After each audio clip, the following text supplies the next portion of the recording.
Hello, I'm Severin Suzuki speaking for ECHO, the Environmental Children's Organization. We're a group of 12 and 13-year-olds trying to make a difference. Vanessa Seti, Morgan Geisler, Michelle Quigg, and me.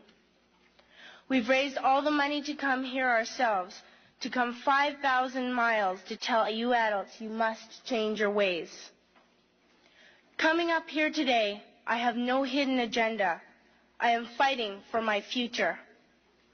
Losing my future is not like losing an election or a few points on the stock market. I am here to speak for all generations to come. I am here to speak on behalf of the starving children around the world whose cries go unheard.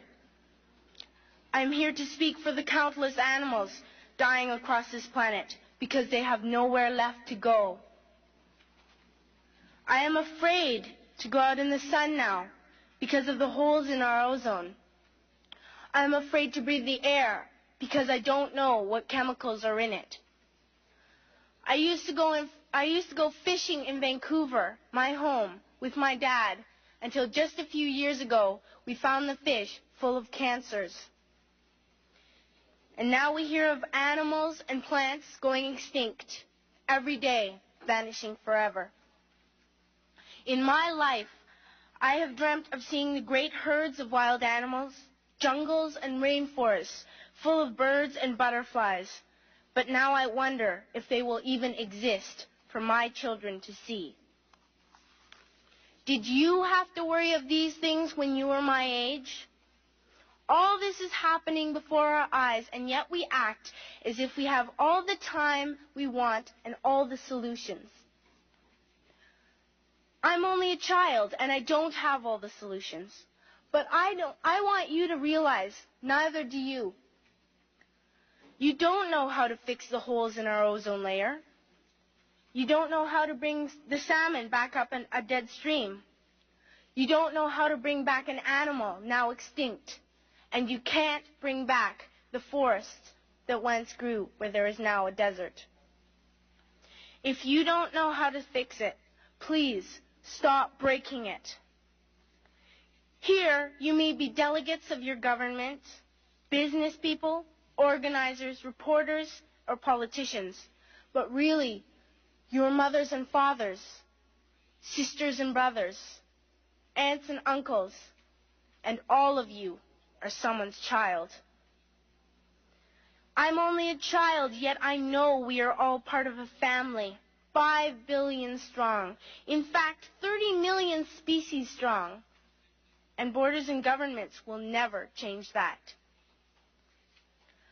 I'm only a child, yet I know we are all in this together and should act as one single world towards one single goal.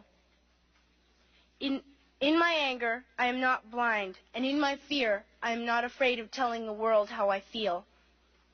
In my country, we make so much waste. We buy and throw away, buy and throw away, buy and throw away, and yet northern countries will not share with the needy. Even when we have more than enough, we are afraid to share. We are afraid to let go of some of our wealth.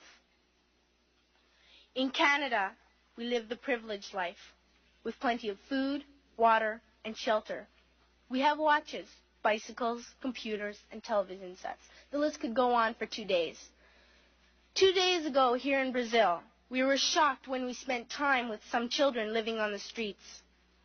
This is what one child told us. I wish I was rich.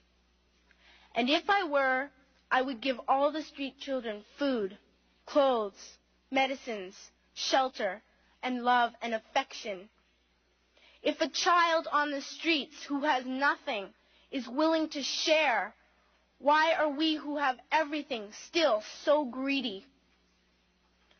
I can't stop thinking that these are children my own age, that it makes a tremendous difference where you are born. That I could be one of those children living in the favelas of Rio.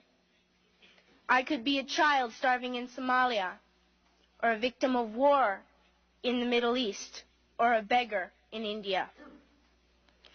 I am only a child, yet I know if all the money spent on war was spent on finding environmental answers, ending poverty, and finding treaties, what a wonderful place this earth would be. At school, even in kindergarten, you teach us how to behave in the world. You teach us not to fight with others, to work things out, to respect others, to clean up our mess, not to hurt other creatures, to share, not be greedy.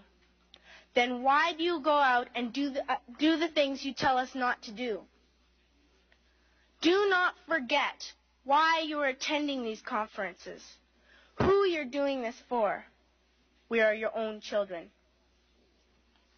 You are deciding what kind of a world we are growing up in. Parents should be able to comfort their children by saying, everything's going to be all right. It's not the end of the world, and we're doing the best we can. But I don't think you can say that to us anymore. Are we even on your list of priorities?